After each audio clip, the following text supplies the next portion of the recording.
Olá, graça e a paz do nosso Senhor Jesus Cristo, mais um vídeo, esse também é a pedidos da audiência aqui.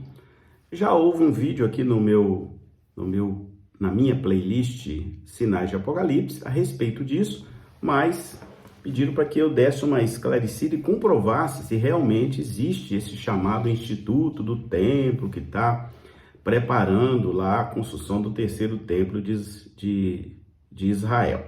Muito bem, então eu vou colocar um pedacinho do vídeo deles, né, mostrando plantas, uma ideia geral do terceiro templo, para comprovar de que realmente eles estão preparando para isso. Se vão concretizar, né, e quando vão concretizar, eu não sei. Como a gente diz, né, Deus o sabe.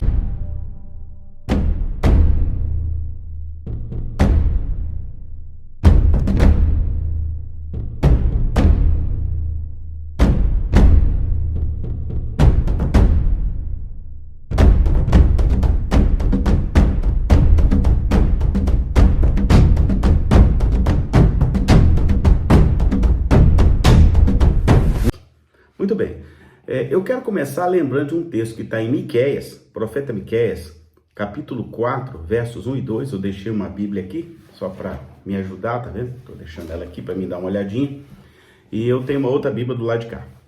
Muito bem, então está escrito assim na palavra de Deus, Miqueias 4, a partir do verso 1, vai dizer assim: mas nos últimos dias acontecerá que o monte da casa do Senhor será estabelecido no cume dos montes, e se elevará sobre os outeiros, e a ele afluirão os povos. E irão muitas nações e dirão: vinde e subamos ao monte do Senhor e à casa do Deus de Jacó, para que nos ensine os seus caminhos e andemos pelas suas veredas, porque de Sião sairá a lei e de Jerusalém a palavra do Senhor. Esse é um texto. Tem um outro texto que está aqui em Isaías, capítulo 2, verso 3, que vai dizer assim: e irão muitos povos e dirão: vinde, subamos ao monte do Senhor, à casa do Deus de Jacó, para que nos ensine os seus caminhos e andemos nas suas veredas, porque de Sião sairá a lei e de Jerusalém a palavra do Senhor. Ponto. Dois textos similares de dois profetas textos esses que estão presentes na Torá judaica, porque existe a Torá samaritana, eu já tenho um vídeo nesse canal sobre isso, que ela não inclui esses livros, somente o Pentateuco, mas na Torá judaica, esses livros estão presentes, porque assim como nós temos no mundo evangélico, até mesmo no catolicismo e várias religiões, algumas vertentes. Também entre os judeus existem vertentes. Por exemplo, você tem os judeus samaritanos, vale a pena você ver o vídeo aqui. Depois você procura aqui na playlist que fala sobre os samaritanos. Eles têm uma visão um pouco diferente. Eles só acreditam no Pentateuco, né? Nos 5 primeiros livros de Moisés e não nos outros mais.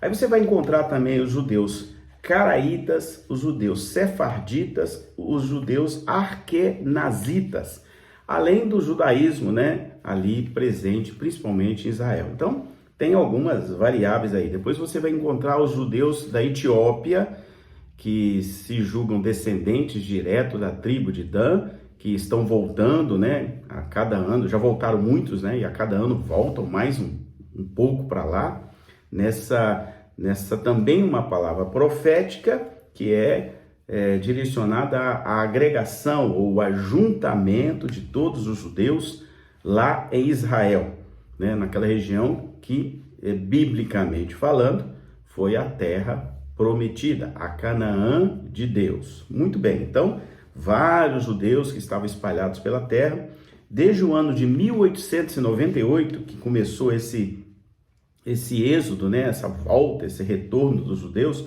começando ali pela região da Rússia, né? Depois de 2.800 anos que eles estavam separados, né? Dispersos, vamos chamar assim, desde ali o período em que eles se espalharam, né? Na invasão da Babilônia. E aí esses judeus começaram a voltar na região da Crimeia, da Geórgia, que mais que está por ali? judeus da Espanha, daquela região ali da Península Ibérica, eles foram muito fortes ali, da Rússia, do Egito, da Bielorrússia, do Cazaquistão, da Ucrânia, da Armênia, enfim, muitos que estavam espalhados começaram a voltar, porque eles creem, né, também que esse terceiro templo será construído ou reconstruído, aí construir e reconstruir, nesse caso seria uma reconstrução na visão deles, porque não só para a gente entender melhor aqui, né, e é muito importante, 3 pontos que eu gosto de lembrar. O relógio de Israel é o relógio espiritual do mundo inteiro, tá? Isso não adianta a gente querer achar que não. Israel foi escolhido de todos os países por Deus, né? Quem escolheu Israel foi Deus. Jerusalém foi escolhida de todas as cidades para ser a cidade santa. E o Monte Sião, que está lá, também foi escolhido dentre todos os montes para ser chamado de Monte Sião. Então, não sou eu que vou contestar a palavra de Deus. Muito bem. O primeiro templo, só para a gente fazer uma lembrança rápida, ele foi construído por Salomão, né? Mais de 5 séculos, né, durou esse primeiro templo. Está lá em 2 Crônicas 7:16, se você quiser conferir. Também vai falar desse templo aí outros textos, né? Salmo 132, 13 e 14. Mas o texto principal é 2 Crônicas, capítulo 7. Vamos olhar aqui, 2 Crônicas, capítulo 7, 16, que vai exatamente falar disso, ó.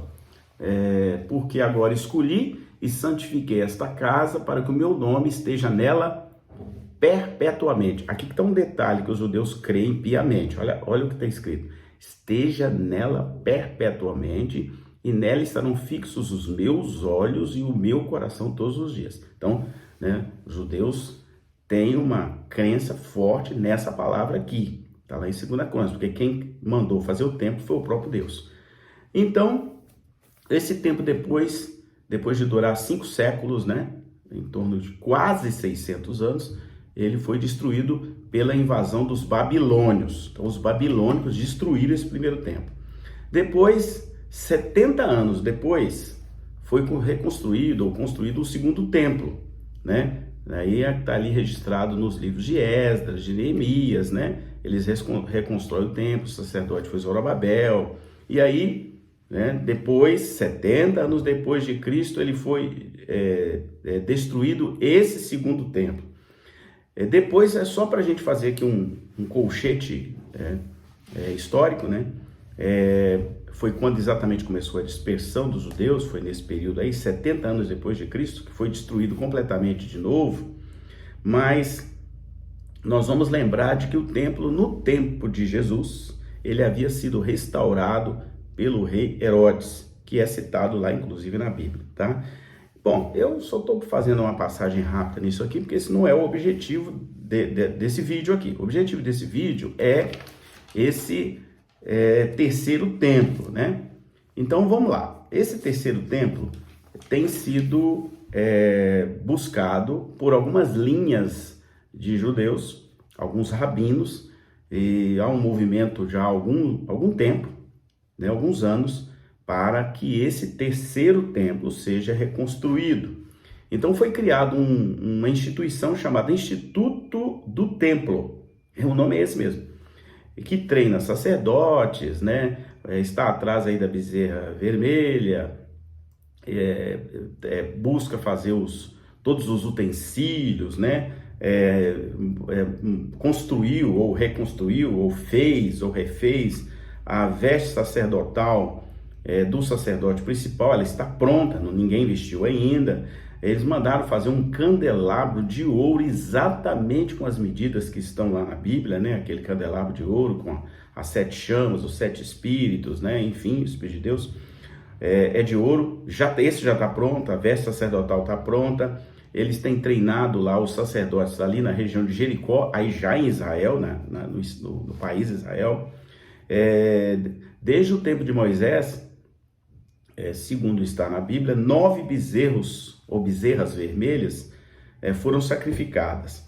E aí, porque ela tem que ser perfeita, tem toda uma regra na Bíblia. Também não vou entrar nisso, porque não é o objetivo desse vídeo. E agora, em 2018, eles, né, reconstruíram, ou refizeram, ou montaram, ou criaram uma bezerra que foi buscada numa raça chamada Red Angus, né? Que aí eles entenderam que essa bezerra nasceu completamente perfeita, de acordo com os padrões da Bíblia, e agora eles entenderam como que vai ser o sacrifício dessa bezerra. Isso, quem está falando isso não sou eu, é o Instituto do Templo. Eu estou apenas retratando algumas informações que eles já repassaram. Então, os rabinos judaicos entendem que o local que esse templo, esse terceiro templo tem que ser reconstruído é o monte onde está hoje o Domo da Rocha. Esse monte está em Jerusalém, é chamado Monte Moriá, fica na cidade velha de Jerusalém, e do lado ocidental dele, um pouco mais abaixo assim, dá para a gente ver nas imagens e tal, está o chamado Muro das Lamentações, lugar de oração dos judeus de todo o mundo, os de lá, que moram lá em Israel, e aqueles que visitam Israel, e até turistas também que vão neste muro para orar. Tem aquele negócio de colocar os papeizinhos lá naquelas fendas e tal, enfim. Bom, esse local que os judeus entendem que é o lugar do terceiro templo, hoje está erguida essa mesquita muçulmana, que é considerado um local sagrado do Islã, né, dos muçulmanos mesmo. Ela foi construída por um califa chamado Abd al-Malik, né? E ela foi construída em 685 depois de Cristo, e essa construção terminou ali por volta de 691 depois de Cristo, tá? Ela é muito conhecida porque tem aquela cúpula dourada, né? Chamada aí cúpula dourada da Mesquita de Omar. Então, é ali que está, segundo os judeus, o mesmo lugar onde tem que ser construído ou reconstruído o terceiro templo, né? E esse terceiro templo, para nós cristãos, agora eu vou fazer o recorte para os cristãos, a gente entende que é onde o anticristo vai sentar. Por isso que para nós cristãos é um sinal de Apocalipse, tá bom? Quero deixar isso bem claro. Os judeus não acreditam dessa maneira porque eles esperam ainda o Messias. Eles não acreditam que Jesus é o Messias.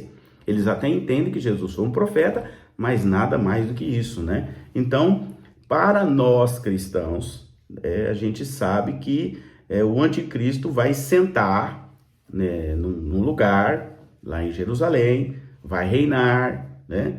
Ele vai criar uma unificação aí de todas as coisas, vai gerar uma paz inicial. E quem nos fala isso, eu deixei aqui, é 2 Tessalonicenses. Paulo vai escrever a 2 Tessalonicenses, capítulo 2, nos versos 9 e 10, vai dizer assim: a esse cuja vinda é segundo a eficácia de Satanás, por isso que ele é chamado de anticristo, com todo o poder e sinais e prodígios de mentira. Quem é o pai da mentira? O diabo. E com todo o engano, quem é o enganador desde o princípio? O diabo.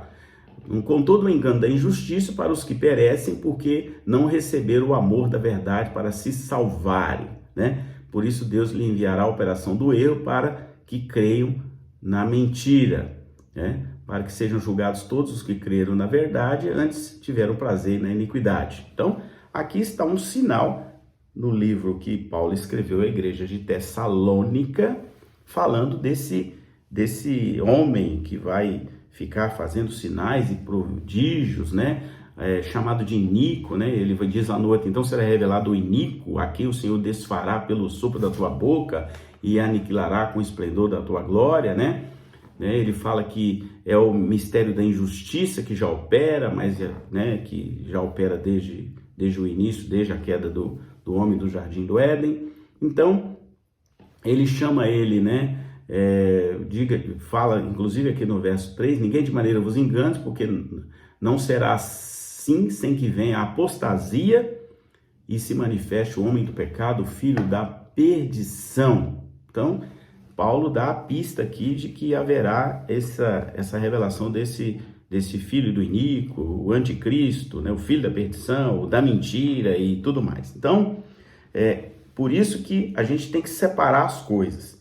Os judeus não acreditam nisso, porque eles nem acreditam em Novo Testamento, exceto os messiânicos, mas nós cristãos sim. Então a gente tem essa revelação. Eles não. Os judeus acreditam e estão esperando ainda o Messias. Por isso que eles estão aguardando e creem nessa restauração do terceiro templo para que o Messias volte, o Messias da religião judaica. Eu deixo isso claro porque às vezes as pessoas, eu falo algumas coisas aqui, e as pessoas às vezes têm dúvidas. Então eu estou dizendo de novo, o Messias da religião judaica é que eles creem, por isso estão preparando a construção do terceiro templo. Agora, veja bem, um detalhe para a gente fechar esse vídeo.